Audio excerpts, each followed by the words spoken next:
So mga par, matapos nga po ang konting dramahan kahapon sa naging win ni Marlon Tapales at Tuguni, kung saan mga idol, nag-overweight po ng ating pambato ng konti lamang. Nakalaunan mga idol, napag-alaman natin na hindi naman talaga nag-overweight si Tapales dahil hindi ito sumalang sa second try sa rason na pumayag ang kampo ni Uguni na wag na mag-second try si Tapales. Gabuhok lang naman kasi mga idol ang overweight nito, kung saan naglabas naman ng pagkadismaya mga idol ang kapatid ni John Randy Casimero na si Jason. Aniya mga idol, pag si Marlon Tapales daw nag-overweight, bakit wala daw mga boxing fans na napakomment at question ng pag-overweight ni Tapales? Pero pagdating daw sa kanyang utol, inuulan daw si Alas ng batikos na parang hindi daw tama mga idol. Well, sa totoo lang may punto naman si Jason. Kung damdamin nito ang susundin natin, pero kung titingnan natin ang senaryo mga boss, bakit magkaibang pananaw ng mga boxing fans sa pag-overweight ni Tapales kay Casimero? Dahil hindi masyado big deal ang kay Tapales mga idol, maski ang GBC walang reklamo sa overweight ni Tapales. Sa rason na otot lang kaya nito kunin ang tamang timbang, pero kay Casimero mga boss, sadya malaki talaga, kaya pati ang Japan Commission pinarusahan si Alas.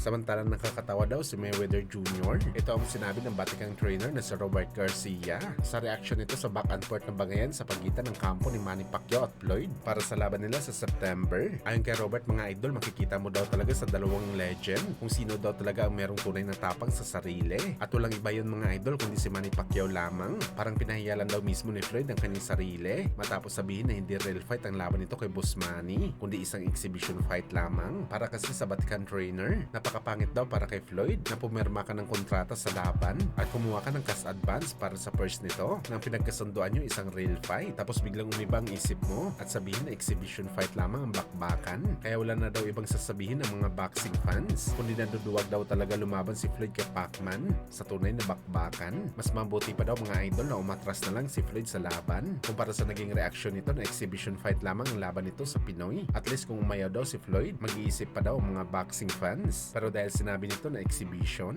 parang inamin lang nito na takot ito kay Pacman sa bakbakan. Sa kabilang banda naman mga idol, sa naging post nga po ng boxing insider na si Benji sa Twitter X, na kaya daw pala inaapuran ng MP Promotion si Mayweather Jr. Nasagutin ng formal ang sinasabi nito na exhibition fight sa laban nito kay Pacman. Para sa ganun daw mga boss, hindi na mag-aaksaya ng panahon ng MP Promotion sa laban na wala namang kasiguraduhan na matuloy dahil ayaw lumaban ni Floyd sa real fight. At ayon sa report mga idol, kung makapag-desisyon daw si Floyd at pumayag ito lumaban sa real fight, tuloy daw sila ni Pacman sa September. Pero kung hindi naman, meron na daw pag-uusap sa kampo ni Pacman at WBO champion na si Devin Haney na umayaw din sa laban kay Romero, na para sa atin magandang move ito mga idol para sa kampo ni Pacman na wag talaga mag-rely sa laban kay Floyd at maghanap ng ibang laban na hindi masyado kalaki kagaya sa laban kay Floyd pero isang super fight din na bakbakan.